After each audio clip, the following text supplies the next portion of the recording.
Thanks for staying with us. We're still in Manhattan. We're joined by Justin Gilpin over at the Kansas Wheat Innovation Center. And this time of the year, there's so much going on with the wheat that this basically is going to take 2 weeks to kind of cover everything that's kind of going on with you guys. So one of the things we didn't get to cover last week was we've got the wheat tour coming up, and it's just basically next week. That's right. The Wheat Quality Council does a annual hard red winter wheat tour, and really focuses on the state of Kansas.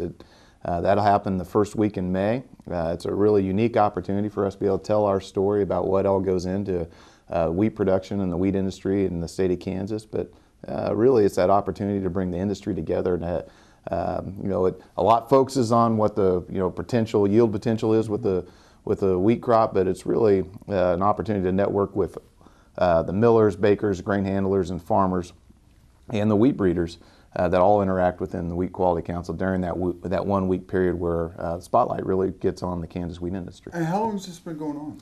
I would say it's been going on for around 32 years now. This will be, if I remember right.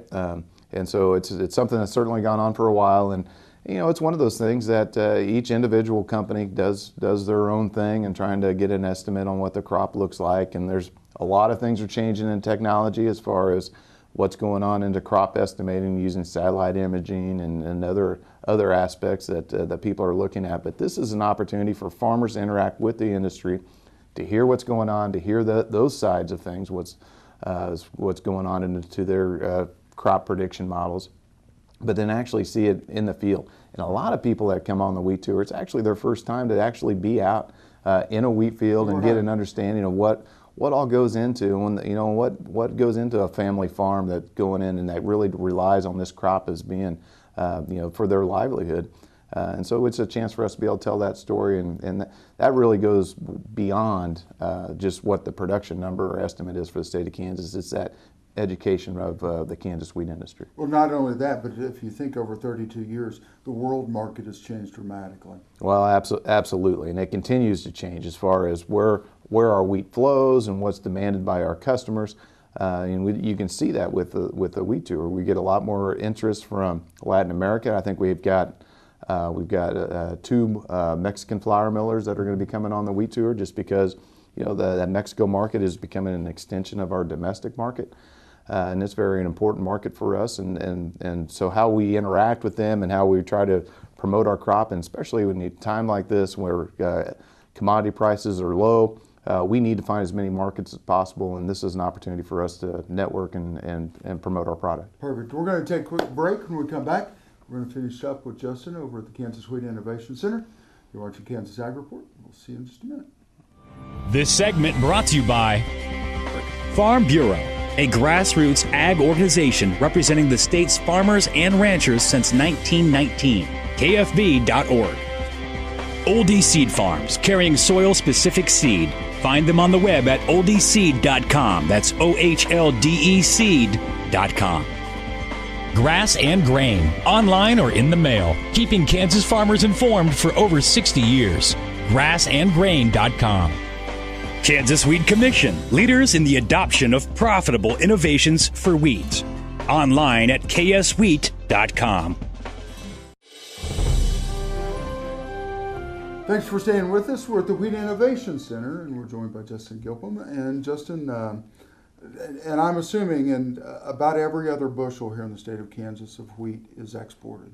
Right. Though when we talk about the Kansas wheat industry or the wheat industry in the United States, the importance of export markets is because half of the wheat grown in the United States needs to be exported or is exported. And so that's where having that international customer, doing that international promotion and selling and having good trade relations is extremely important to the wheat industry. That's when we talk about having international presence that comes on the wheat tour. It's an opportunity for us to work with those international customers and talk about what kind of wheat they'll be able to source and where they're going to be sourcing that wheat in the coming year. And that's a chance for us to tell that story. And not only that, they get an opportunity to think about the protein level and the quality that's coming out of the state of Kansas and start making buying plans for the coming up year. Yeah, we certainly would hope so. And so it might be a little bit early to get an idea, but they can start to forecast if they see the drought stressed areas. But I think probably maybe even more important than that is they actually can see where this wheat is going to come from. They actually get to meet farmers that are on the tour, to be able to see who is growing this wheat and the care that goes into that crop, to know that it's not just it's not a faceless commodity that they're buying. It's actually people that are putting a lot of care into this crop and into the genetics and to the management and to the handling of it.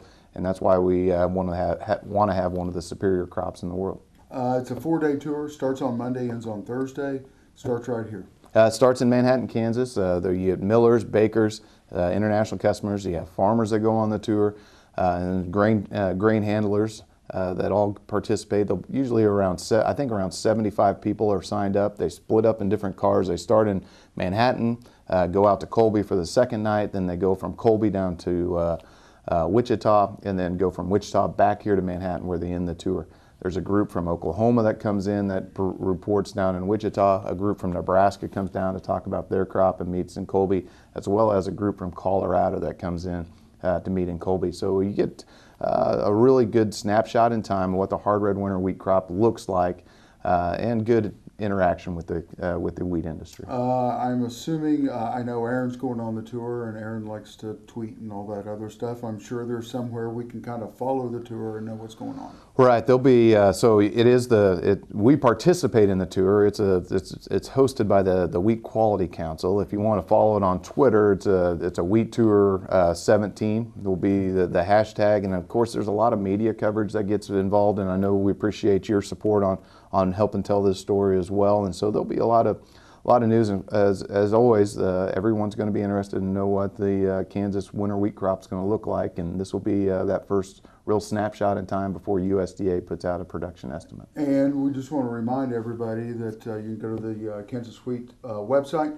and also if you want to know final numbers, you're more than welcome to come here to Manhattan and go to IGP, and they'll give out the final numbers somewhere around 2 or 3 o'clock. It's going to be around noon. Okay, noon. You're going to do it a little bit early on. I think it's at Thursday the 4th. Yeah, perfect. Justin, it's good to see you. Great seeing you, Brian. Thank you so much.